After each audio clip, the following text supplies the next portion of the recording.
commencer par appliquer la base de teint. On en met juste un tout petit peu.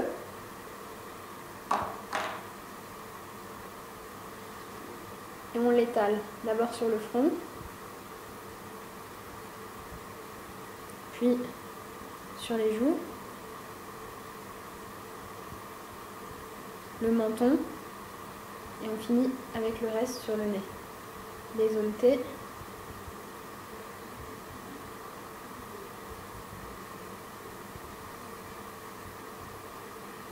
Ça prépare la peau à mieux recevoir la poudre.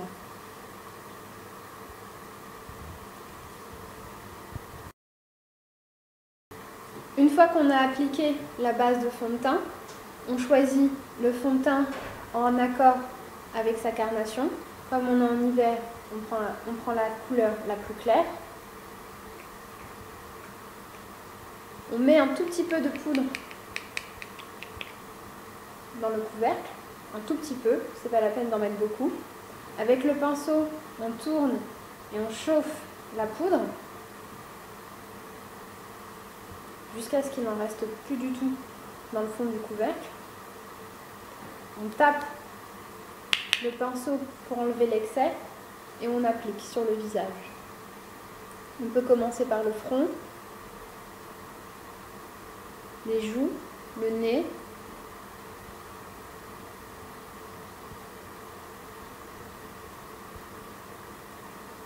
le menton. On s'applique sur l'extérieur du visage, mais on n'est pas obligé de faire le cou, parce que normalement, si on a bien choisi la couleur du fond de teint, ça va se fondre à sa carnation naturelle.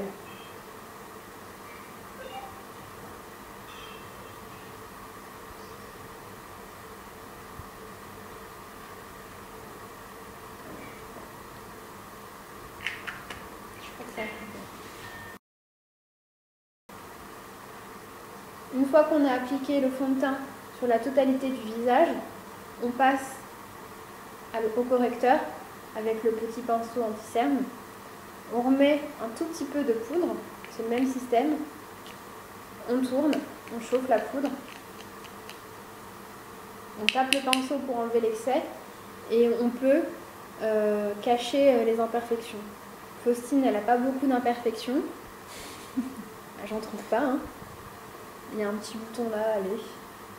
On applique une couche de poudre sur les imperfections et ça réduit la rougeur, même la fait disparaître complètement et recouvre l'imperfection. Ensuite,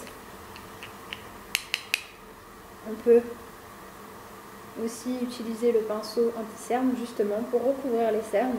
Donc on passe sous l'œil. On essaye de masquer un maximum les cernes.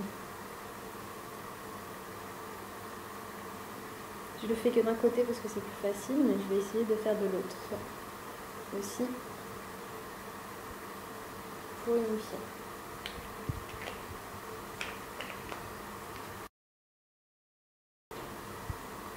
Une fois qu'on a appliqué le fond de teint, qu'on a caché les imperfections et qu'on a masqué les cernes, on peut passer à la poudre effet bonne mine.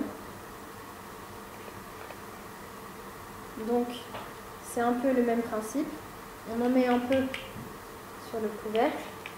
On prend le pinceau plus fin, le plus petit des deux pinceaux, cette fois pour appliquer l'effet bonne mine. On tourne. On tape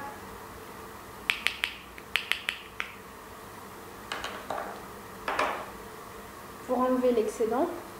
Et là, sur le côté droit, pour l'appliquer correctement, petite astuce, on dessine un 3 pour bien appliquer que sur les parties qui en ont besoin, c'est-à-dire les contours, les joues et le contour bas du visage.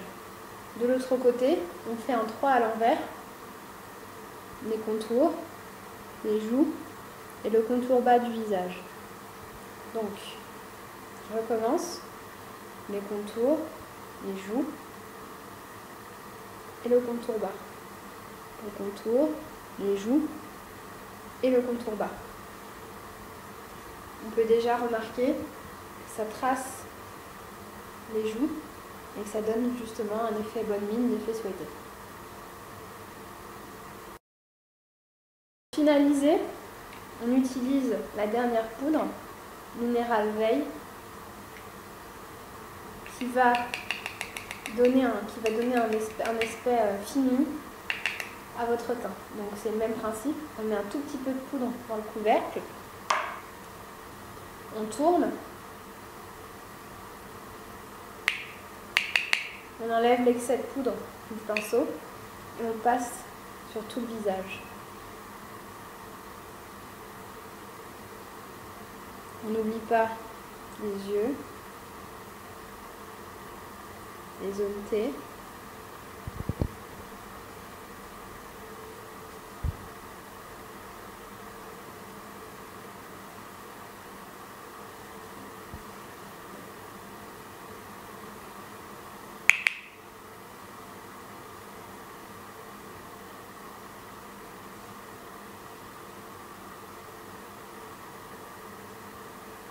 Et voilà.